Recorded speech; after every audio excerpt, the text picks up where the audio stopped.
जय श्री कृष्णा। दोस्तों, साल 2026 में अक्षय तृतीया का पर्व कब मनाएं? तृतीया तिथि कब से कब तक रहेगी? सोना खरीदने का शुभ मुहूर्त क्या है और कौन सी ऐसी वो चीज है जिसे खरीदने से सोने से भी अधिक शुभता आती है और जो माँ लक्ष्मी जी को सोने से भी अधिक प्रिय है? आइए जानते हैं। देखिए, अक्षय तृतीया का पर्व वैशाख मास शुक्ल पक्ष की तृतीया तिथि को मनाया जाता है। इस दिन भगवान परशुराम की भी जयंती मनाई जाती है। उन्हें भगवान विष्णु का ही अवतार माना जाता है।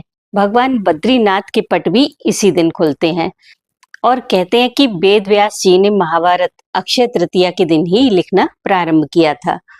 और सबसे बड़ी बात, जो वृंदावन में बांके बिहारी जी हैं, उनके चरणों के दर्शन साल में सिर्फ एक बार कराए जाते हैं और वो अक्षय तृतीया का दिन होता है।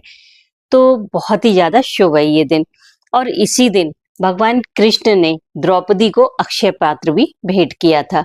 जब द्रौपदी के पास खाने के लिए कुछ नहीं था, ये सब पांडव इधर उधर घूम रहे थे, निकाल दिए गए थे ना जुए में, सब धन संपत्ति हार गए थे, बाहर निकाले गए। उस समय द्रौपदी के पास खाने के लिए नहीं, क्या करें। और ये तो धर्मराज है, पतिदेव। जंगल में उन्हें कुछ ऋषि लोग मिल गए, उन्होंने सबको मतलब दावत दे दी, आमंत्रण, आइए आइए आज हमारे यहाँ भोजन कीजिए। घर वापस आए, बोलते हैं सुनती हो, आज इतने लोगों को खाने पर बुलाया है। उसने सर पीट लिया, बोली तुम ही कर लो फिर जो करना है, तुमने बुलाया है। युधिष्ठिर बोले क्या हुआ? तब द्रौपदी अपना वो अक्षय पात्र लेकर आती है और उन्हें दिखाती है। उसमें क्या था? चावल का एक दाना। तो फिर हमारे श्री कृष्ण वहां आ जाते हैं। द्रौपदी जब भी परेशान होती थी तो श्री कृष्ण कहीं ना कहीं से आ ही जाते थे। द्रौपदी को कृष्णा बोलते हैं। वो कृष्ण है ना, तो द्रौपदी का नाम कृष्णा है, उनकी बहन जैसी है। जब द्रौपदी को उन्होंने परेशान देखा तो बोलते हैं क्या हुआ? तो द्रौपदी कहती है कि यहाँ भुखमरी की हालत है और ये देखो दावत देते फिर रहे हैं। तब कृष्ण कहते हैं एक अन्न का ये दाना सुख देगा मुझको मनमाना, तू बुला, सबको हो जाएगा। इसका मुंह ढक दे, देखना मत इसके अंदर क्या है, तू बस खिलाती जा। इतने में ऋषि आ गए। द्रौपदी खिलाती गई, वो खाना खत्म ही नहीं हुआ। तो ये मत गिनो कितना है। द्रौपदी गिन रही थी कि अन्न का सिर्फ एक ही दाना है, तो ये मत गिनो कितना है, ये देखो कहाँ से आ रहा है। वो था अक्षय पात्र जो कृष्ण ने द्रौपदी को दिया था।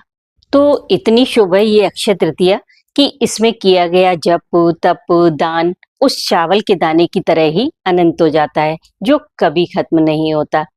इसीलिए इस दिन की गई थोड़ी सी भी पूजा आपको बहुत सुख प्रदान करती है। अक्षय तृतीया को अबूझ मुहूर्त के नाम से भी जाना जाता है।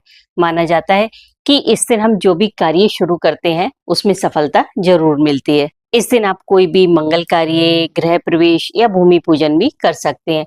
अगर आप कोई बड़ी चीज खरीदना चाहते हैं तो वो भी खरीद सकते हैं।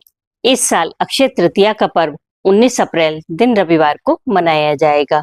तृतीया तिथि की जो शुरुआत है वो 18 अप्रैल दिन शनिवार मध्य रात्रि 1:19 से हो रही है और इसका समापन 19 अप्रैल दिन रविवार रात 9:57 पर होगा। इस दिन सोना या कोई भी वस्तु खरीदने का शुभ मुहूर्त है सुबह 6:33 से रात 9:57 तक।